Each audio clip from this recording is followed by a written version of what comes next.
Құрметті оқырман, әңгімені тыңдамас бұрын арнаға тіркеліп алуды ұмытпаңыз. Жездемнің қиянаты. Әңгіме. Көктемнің жайма шуақ күндерінің бірінде далада күн шуақта дем алып отырған едім. Кенеттен ұялы телефоным шырылдап кетті. Қарасам, бауырым қоңырау шалып жатыр екен. Немере інім дүниеден өтіпті. Көңілім түсіп кетті. Бауырым дәрігер болатын. Әулетімізбен үлкен үміт күтіп едік.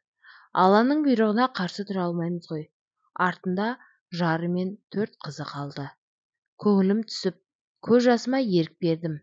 Ініммен бірге жүрген кездерім кино секілді көз алдымнан өтіп жатты. Ағайын туыс жиналып жолға шықтық. Басқа ауданда тұратын еді. Бауырларымды көріп қуанып қалдым. Қонақтарды шығара салып, өзіміз отырып әңгіме-дүкен құрдық. Балалық шағымыз, өмірден өткен бауырларымызды сағынға еске алдық. Жолдан шаршап келдіңдер деп, келінім төсегімізді салып берді. Жаныма өзімнен 6 жас кіші немере сіңілім болды.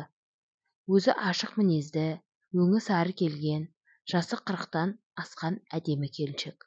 Отбасы бар, қолында ата-енесі бар. Өткенде еске алып ұзақ сөйлесіп отырдық. Сізге қиын болса да, басымнан өткен бір оқиғаны айтып берейін, деді. Ойласам, денем бір мұздай бір күйде болады. Атам қайтыс болды ғой. Ата деп отырғаны менің әкем еді. Әкем 5 ағайынды болатын. Ең үлкені менің әкем. Сол себепті інілерінің балалары ата дейтін. Үйдегі үлкендердің барлығы сіздің үйіңізге кетті деп сөзін жалғастырды. Қалған кішкентай бауырларыма мен қарап қалдым. Шамамен жасым сол кезде 13-те еді. Бауырларымның тамағын беріп, төсектерін салып жүредім. Кешкі уақыт әкемнің қарындасының күйеуі келді. Сендер қорықпасын деп келдім, деп қатты ұйықтатып кеткен екенмін. Жанымда отырған ер адамды байқадым. Ол жездем екенін бірден көрдім. Менің барлық жерімді сипалап отыр. Шошып ояндым. Менің үстіме мініп, мойнымнан сүйіп, аузымды қолыммен басып алды. Қорыққаннан есім шығып кетті. Кішкентай сіңілім оянып кетті. Жездем үстінен секіріп түсті. Орнына жатып алды. Сол күнгі оқиға есімнен кетпейді. Жездем алып денелі ер адам еді. Мен естігенде жағамды ұстадым. Ол кісіден жиіркенішті әрекетті күткен жоқ едім.